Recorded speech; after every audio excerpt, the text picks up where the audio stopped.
Hello from Father Ivano from Spiritual Seeds. Sorry the last 2 weeks I was not physically present, but the Gospel of this Sunday is a real treasure, is a really beautiful, important word, and I really hope you can listen to it and you can receive, I think, the most beautiful good news of the Gospel of Luke. This is chapter 19. Jesus Christ has been walking towards Jerusalem, has been meeting many people, teaching many things, and now he meets this man called Zacchaeus. He's the last man that Jesus meets before entering Jerusalem. He's the last man that Jesus calls by name. He's the last house that he enters in. This is very important from the Gospel of Luke. Jesus entered Jericho and was going through the town when a man whose name was Zacchaeus made his appearance. He was one of the senior tax collectors and a wealthy man. He was anxious to see what kind of man Jesus was, but he was too short and could not see him for the crowd. So he ran ahead, climbed a sycamore tree to catch a glimpse of Jesus, who was to pass that way. When Jesus reached the spot, he looked up and spoke to him. "Zacchaeus, come down. Hurry, because I must stay at your house today." And he hurried down and welcomed him joyfully. They all complained when they saw what was happening. "He has gone to stay at a sinner's house," they said. But Zacchaeus stood his ground and said to the Lord, "Look, sir, I'm going to give half my property to the poor, and if I've cheated anybody, I will pay him back 4 times the amount."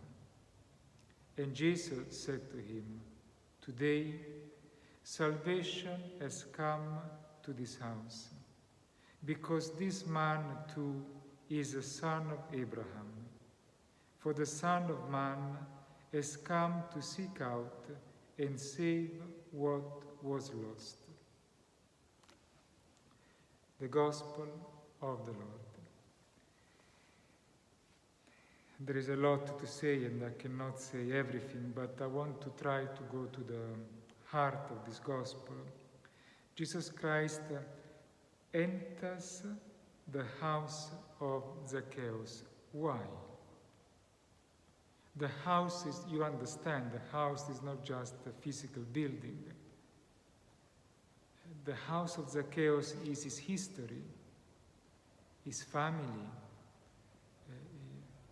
his plans, the whole of his life. And Jesus wants to enter your house, my house.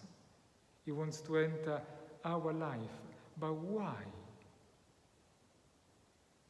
Did Jesus enter Zacchaeus' house because he was invited for dinner? No. Did he enter Zacchaeus' house with a stick, telling him off with good reasons? A cheater, a sinner with a big capital S? No. Did Jesus enter his house to persuade him, to convince him, to preach? No. Why did he enter his house?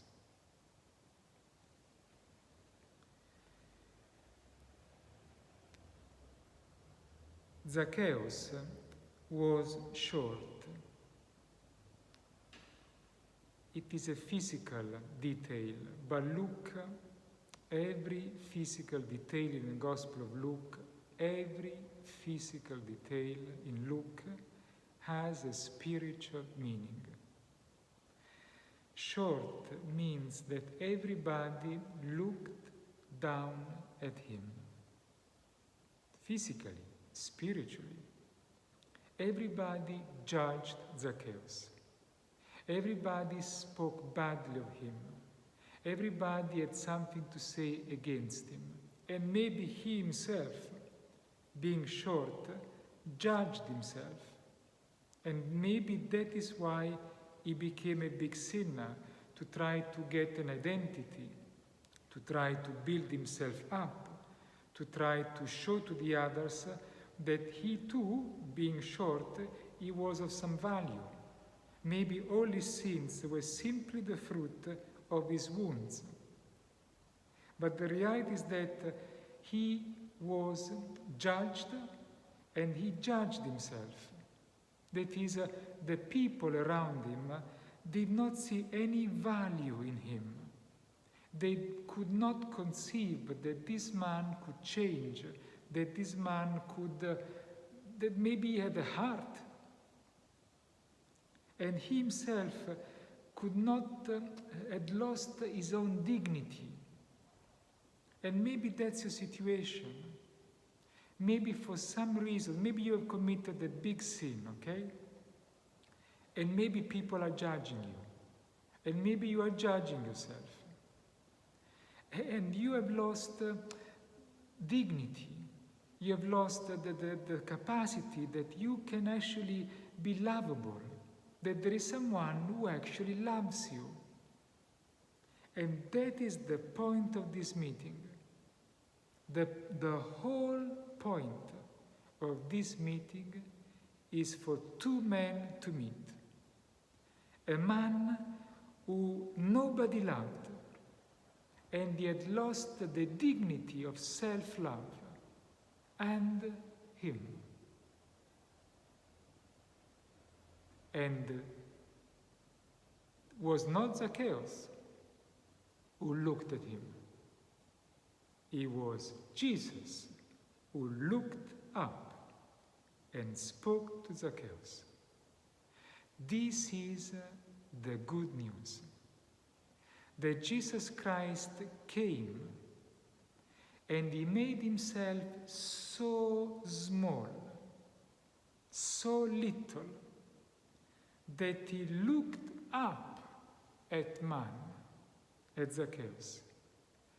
A man full of sin, a man that had lost the concept that he was lovable, a man for whom love was just a big question mark. And Christ looked at him, and by looking at him, he loved him as he is. This is incredible. Incredible. That for the first time in his whole life, Zacchaeus saw in the eyes of this man that he, Zacchaeus, had value, that Zacchaeus was lovable, that Zacchaeus was worthy of having someone at dinner with him, that this man wanted to be with him, that this man did not judge him. For the first time, Zacchaeus heard his name, Zacchaeus, pronounced with love. This is extraordinary. This is the good news. The good news proclaims your name with an incredible love. Jesus Christ looks at you in the eyes and he loves you, even if your body is full of sin, if you've got sins in the drawers of your house, in the car, in the mind, wherever you are full of sin, he looks at you and he loves you. And this love changes his life completely. Half of the property of the poor, 4 times when the law, I think, said 2 times was enough, and he paid 4 times. And what was lost was that Zacchaeus had lost his dignity. This, says Christ, is a son of Abraham. That is, Christ went to the house of this man to give him back his dignity, that he was a son, that he had a father, that he belonged to a people, the Jewish people, chosen, elected, with the promise, loved, married. And this is true for you. I remember, I would never forget, and it happened a few times. I remember the last time a person came to confession and I gave them a penance. And the penance was, go back home and write on a notebook, I am loved, I am lovable. The whole page. I am loved, I am lovable. This is so important. This man loves you not because he is God, but because you are lovable. You deserve his love. You merit that love. You are worthy of love. That's why he loves you. And this love restores you. I don't know in which situation you are. Maybe it's a big mess. But he is entering your house not to solve the mess. The mess will be solved, don't worry. But to give you an experience that is that you are worthy of divine love, of love. God bless you. See you next week.